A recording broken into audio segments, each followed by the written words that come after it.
Let's study something until you become a neonatologist. So this one, we have a 36-week male infant who was born via C-section. Mom came in labor but had a history of a prior C-section, so baby was delivered shortly thereafter.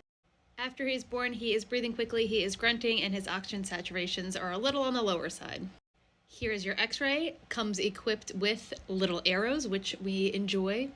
Lungs don't look great, but you can see that white arrow. There is a flat white line that is fluid in the fissures, and that red arrow is pointing to the blunting of the costophrenic angle over there, which is, again, fluid. So the diagnosis is transient tachypnea of the newborn, or TTN. TTN is a benign self-limited condition that affects the lungs, and it is due to the ineffective clearance of fetal lung fluid after birth. Risk factors include birth before 39 weeks, so the younger you are, the more likely this is going to happen, a C-section without labor, gestational diabetes, and interestingly enough, maternal asthma. Most people will say it's because the baby did not get the squeeze at birth, but that is not entirely true.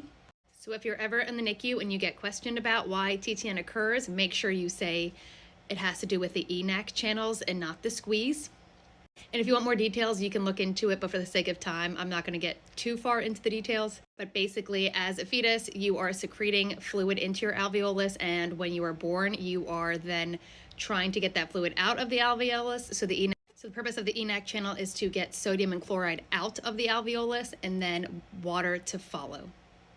TTN is typically a diagnosis of exclusion, so you should see improvement in the patient's respiratory status within 6 hours after birth. It doesn't always resolve that quickly, but you should be seeing improvement and not worsening. If there is worsening of the symptoms, you should be expanding your differential to consider other things as the source of your tachypnea. Hopefully that was helpful. Let me know if there's anything else I should talk about.